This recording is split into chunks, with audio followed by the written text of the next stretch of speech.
दुनिया के लोगों ऊंची आवाज करो, गाओ खुशी के गीत, उसका गुणगान करो, इबादत करो उसकी, इबादत करो, इबादत करो उसकी, इबादत करो। ये दुनिया के लोगों ऊंची आवाज करो, गाओ खुशी के गीत। Praise Lord. यीशु मसीह आपको आशीष करे। ये अच्छे समय परमेश्वर ने दिया, उनको धन्यवाद करता हूँ। अभी कुछ वचन देखेंगे, उसके पहले प्रार्थना करेंगे। धन्यवाद परमेश्वर, धन्यवाद। वचन देखने वाले हमको आशीष कीजिए। ये वचन ही इस दुनिया को, संसार को आशीष करती है। सुनने वालों को हमको आशीष कीजिए, छुपा कर प्रकट कीजिए। यीशु मसीह के नाम से आमीन। सभा उपदेशक नीति वचन का अगला किताब सभा उपदेशक, उसमें 30वां अध्याय से चैप्टर 3 में अब दूसरा वचन से हम देखेंगे तो उधर लिखा है जन्म का समय। इधर बहुत सारे समय के बारे में लिखा है। उस समय हम अभी देखेंगे, आपको भी अच्छा समय आएगा, क्योंकि बाइबल शास्त्र झूठा नहीं बोलता है। जो बाइबल के अनुसार चलते हैं, उनका आज्ञा पालन करते हैं, उनको अच्छा ही होएगा। इधर हम देखते हैं सभा उपदेशक 3 अध्याय 2 वचन में जन्म का समय और मरण का भी समय है करके इधर लिखा है। जो इंसान जन्म लेता है मरण भी पाता है, लेकिन मरते समय वो नाम कमाना चाहिए, परमेश्वर को उद्धार करना चाहिए। तो इधर और लिखा है बोने का समय और बोए हुए को उगाड़ने का भी समय है।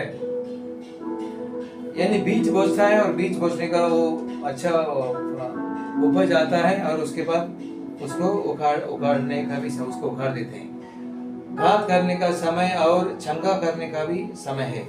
इधर लिखा है, सभा उपदेश वाला कहता है घात करने का समय है। अय्यूब का किताब में हम देखते हैं, अय्यूब ऐसा कहता है परमेश्वर ही घात करता है और परमेश्वर ही चंगा करता है। अय्यूब को इतना टेंशन हुआ, शोधन आया, टेस्ट आया, उसमें अय्यूब घात हो गया। फिर इधर वचन लिखा है चंगा करने का भी समय है। अय्यूब को बड़ा बीमारी आया था, उस समय में उस बीमारी का चंगा करने का दवा है क्या पता नहीं, लेकिन अय्यूब को परमेश्वर ने चंगा किया। वही इधर सभा उपदेश वाला लिखता है घात करने का समय है और चंगा करने का समय है। अय्यूब को परमेश्वर ने यानी घात किया, यानी बीमारी दिया, फिर चंगा भी कर दिया। तो आपको भी ऐसा स्थिति है तो समय आएगा आपके लिए चंगा होने के लिए। पवित्र शास्त्र भरोसा देने वाला संदेश आपको देते हैं, चंगा करने का समय आएगा। उस समय को आप इंतजार में आप रहिए, आज भी हो सकता है परमेश्वर आपको चंगा करेंगे।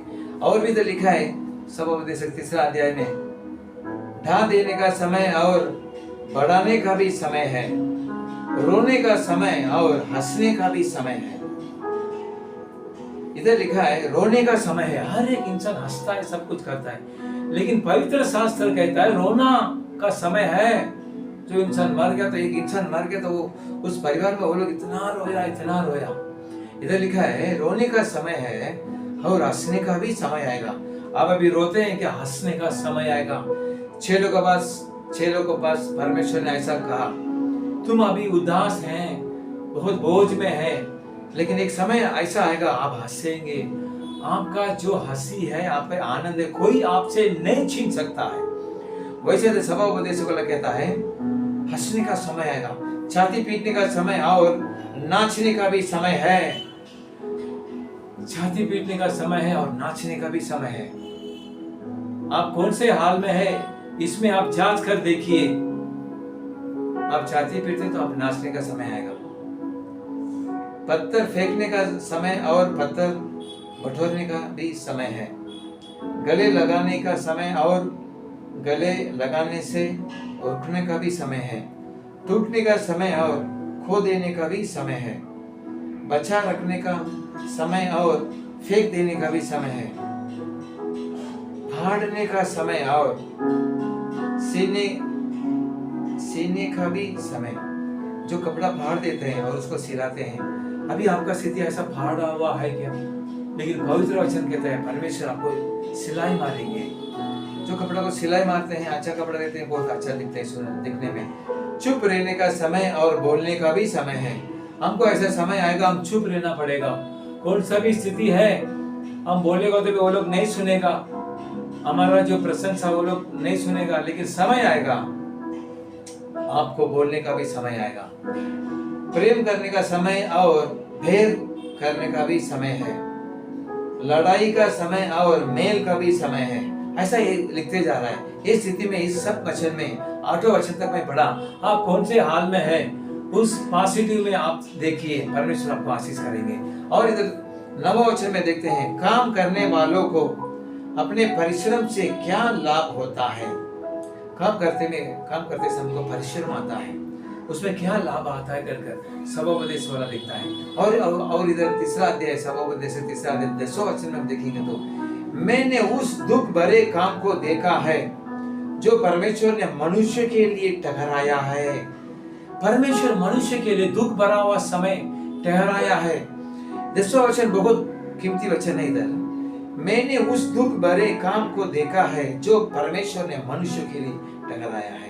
मनुष्य के कभी कभी दुख हो जाता है, वो परमेश्वर ने ठहराया है कि वे उसमें लगे रहे। दुख, कुछ समय हमको दुख होगा, हम सोचते हैं ये दुख हमको नहीं चाहिए, ये तकलीफ नहीं चाहिए। लेकिन पवित्र शास्त्र में देखते हैं जो परमेश्वर को, इंसान को, वचन को आज्ञा पालन किया। यूसुफ ने तकलीफ उठाया, दाऊद ने तकलीफ उठाया, अब्राहम ने तकलीफ उठाया। बहुत साल उनको संतान नहीं था, तो क्या सोचता था क्या परमेश्वर है, इतना साल मेरे को रगड़ा आया, मेरे को कुछ नहीं किया, ऐसा सोच सकता था। और यूसुफ भी रोता है, जो सब रोता है क्योंकि वो गलती नहीं किया और उसको जेल में डाला गया। और दाऊद भी गलती नहीं किया, शाऊल उसका पीछा किया, दाऊद रोते रोते भागा। तो इस वचन वो भी कहता है दाऊद रोया, फिर एक समय आया राजा बन गया, हंस गया। तो वैसे परमेश्वर कहता है उसने सब कुछ ऐसा बनाया कि अपने अपने समय पर वह सुंदर होता है। परमेश्वर ऐसा हमारा जिंदगी बनाया है। आपकी जिंदगी एक समय आएगा, जरूर आएगा। पवित्र शास्त्र जो बोलते हैं वो सच्चा है।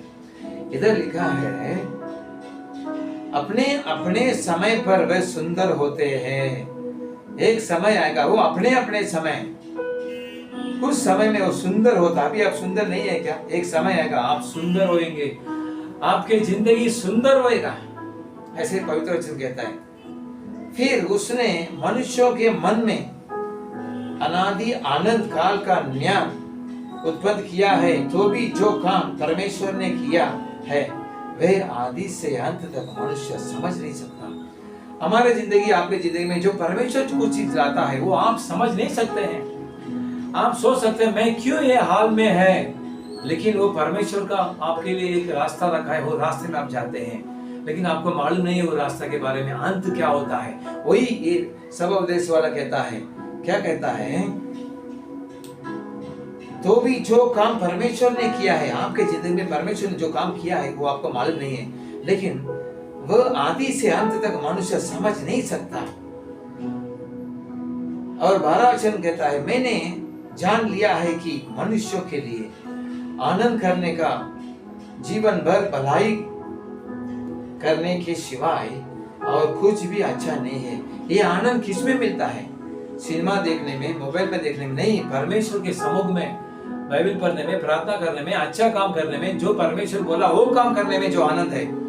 इधर लिखा है जो आनंद करने और जीवन भर भलाई करने के लिए, देखो उधर आनंद लिखा है और उसके आगे लिखा है जीवन भर भलाई करने के सिवाय और कुछ भी अच्छा नहीं है। हम जीवन भर भलाई करना जरूरी है। आमने सामने वाला, जिंदगी में हमारा जो रिश्तेदार वाला, हमारा जो परिवार में भलाई करना आवश्यक है। तभी हमको अच्छे काम आएगा, अच्छे समय आएगा, रोशनी आएगा, सुंदर आएगा, हमारा जिंदगी बदल जाएगा। अच्छे काम, जीवन भर अच्छे काम करना चाहिए। आप करते हैं 1 साल 2 साल किया फिर छोड़ दिया। लिखा है 12वां वचन सभापदेश 3 अधिकार में 12वां वचन में लिखा है जीवन भर भलाई करने के सिवाय और कुछ भी अच्छा नहीं है। जब तक हम जीवन है, जब तक भलाई करना अवश्य है और कुछ भी संसार में नहीं है। हम भलाई काम करेंगे, हम आशीर्वाद पाएंगे, हम अच्छे रहेंगे। हमारे प्यारा परमेश्वर के प्रजा, ये वचन आप पढ़िए। इसमें हर एक इंसान का जो अंत मालूम पड़ेगा। हर एक इंसान जो हंसता है बाद में रोएगा, अभी जो रोता है बाद में हंसेगा, अभी तकलीफ में बाद में तकलीफ नहीं होएगा। ऐसा प्रकार का समय के बारे में ये ज्ञानी लिखा गया है। इसको परमेश्वर ने ज्ञान दिया इस व्यक्ति को, उस ज्ञान से इस इंसान लिखते जा रहा है। तो आप पढ़िए सबोपदेश 3 अध्याय 2 वचन से लेके 12 वचन तक पढ़िए। आपका जो हाल है परमेश्वर बताएंगे और आपको उसके लिए सुधार करने के लिए आपको आशीर्वाद उसमें ही मिलेगा। परमेश्वर आपको आशीष करें, प्रार्थना करें। धन्यवाद परमेश्वर, धन्यवाद। सबोपदेश 3 अध्याय 2 वचन से 11-12 वचन तक हम देखा परमेश्वर समय के बारे में लिखा है। रोना, हंसना, भोजना और फल लाना, ऐसा बहुत सारे समय के बारे में लिखा है। सुनने वाले को कौन सा हालत में वो लोग है परमेश्वर उनको बताइए, उनको भी अच्छा समय आएगा। जीवन भर भलाई काम करना पड़ेगा। उनको याद कीजिए, उनको ताकत दीजिए, उनको आशीष कीजिए भला काम करने के लिए। अभी कुछ बीमारी यीशु मसीह के नाम से बाहर जाओ, तकलीफ है यीशु मसीह के नाम से बाहर जाओ। सुनने वालों को यीशु मसीह के नाम से आशीष करते हैं, वैसा कीजिए यीशु मसीह के नाम से। आमीन।